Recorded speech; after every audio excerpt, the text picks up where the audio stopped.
Okay, let's get one thing straight. This isn't farming, it's gardening. Despite that, it's a necessity to survive a long and healthy life in the end times. So today I'll teach you how to start farming in Project Zomboid. Hey fellow, my name is Matsy and I cover survival games with a light spritz of pesticide to keep the bugs away. I cannot stress to you the importance of eating. I would argue a source of food is pretty high on the list of requirements for life to thrive. Right there next to listening to Mariah Carey from November to February on repeat. Now, what if I told you that you could ensure no matter where you hunker down, you've got access to food? Well, my friend, you are only a few clicks and several days of waiting away from growing your own vegetables. They taste better than they look. Okay, the very first thing you'll need to start farming, a character. You can choose any old occupation, whatever, or you can take farmer and get a major +3 boost to your farming skill, giving you an added benefit of seeing more information while your crops are growing, like hydration level, growth phase, and any potential diseases you may need to take care of. Taking this occupation will also grant you both plant treatment recipes, which we'll go over later, without needing to hunt down the farming magazine. That's really its name.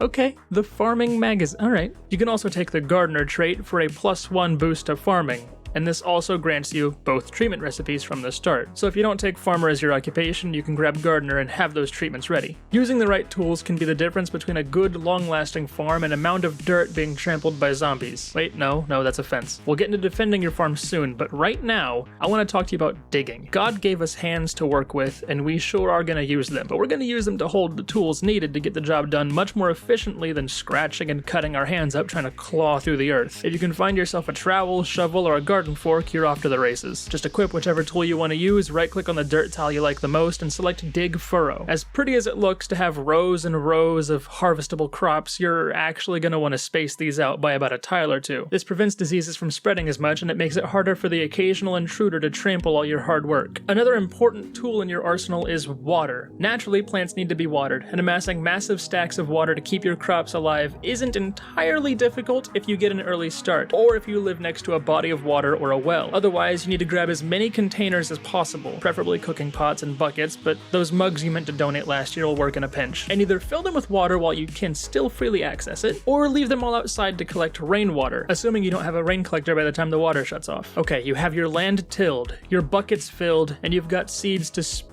spill.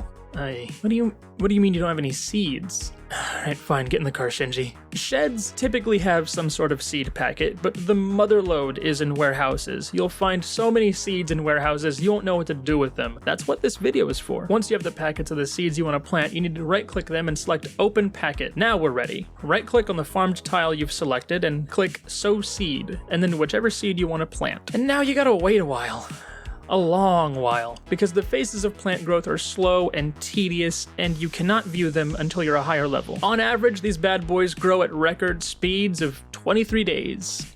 Give or take. Of course, there are outliers. Carrots take an average of 15 days, broccoli takes about 30, but you get the idea. It's gonna be about a month of caring for these things until you can harvest them. Through this month, you'll see 5 phases of growth. The first one is seedling, second is the young, third is fully grown, 4 is ready to harvest, and 5 is seed bearing. The only difference between ready to harvest and seed bearing, as I'm sure you can guess, is that you'll be sacrificing some of your harvest and instead get seeds. This will be especially helpful if you want to keep living. But if you are in absolute dire need of food, if you are about to starve and die in the apocalypse, then you can go ahead and just harvest once they're ready to harvest. Maybe keep like 1 to get some seeds back. I mean, it's all, it's a circle of life. I know how it is. You're impatient. You want to grow these funny little plants faster and faster, right? Well, you can use fertilizers to skip 20 hours of your crops growing. However, if you use it 4 to 5 times, it's going to destroy your plants, and that's not ideal. There is a way to make fertilizers yourself, and it's a wonderful way to use up those vegetables you decided to let rot. You need a carpentry level of 2,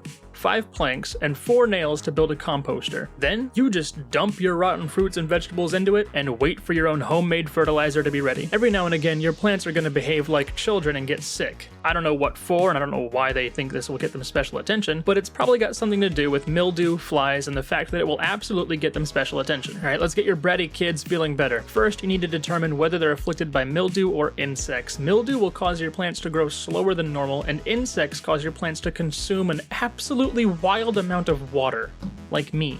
Both of these can become far more dangerous, eventually leading to your crop's death. To combat these harmful threats, you'll need to read the farming magazine, there's that name again, or take the profession or trait that we talked about earlier to be able to craft the appropriate sprays. To craft the insecticide spray, you'll need a spray can, 3 units of water, and 5 cigarettes. That sounds like a waste of perfectly good ciggies. And to craft the mildew spray, you'll need a spray can and milk. Even rotten milk will work, just milk, guys. Just apply these as needed until the threat is taken care of. There is one disease that cannot be treated, and you're gonna have to uproot your plants. That is the only cure. This disease is called devil's water fungi, and it usually attacks already sick plants that have been left alone for a while. As long as you keep your mildew and your insects to a minimum, you really won't have any problems with this stinky water stuff. And like I said, to cure it, you have to dig up the plant, otherwise it'll spread to all your other plants without discrimination. Like your child will inherit traits from you, a plant will inherit a fear of zombies from you as well. You'll need to keep zombies away from your crops for many, many reasons. Their blood will immediately cause your plants to become sick, probably just an excuse to skip school, but whatever. Zombies will also trample your crops and sometimes hide in them. Ain't that some crap? How do you fight this? Well, earlier I mentioned a fence to defend your plants.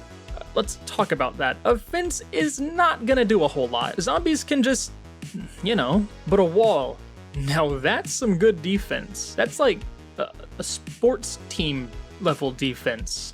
Nice. Even if you aren't very skilled at carpentry, you can start building a solid wall to keep your harvest safe. All you need is an axe to fell trees, rope or ripped sheets, and 4 logs per wall. It's a bit of a pricey transaction, but it requires no levels in carpentry, and you can replace these walls with stronger structures as you level up and get better at hitting nails with a hammer. And I don't think I need to overstate the privacy walls give over a tiny fence. Clearly it's no contest, but what about walls stacked on top of each other? Look, I'm just gonna say it. You can farm on a roof.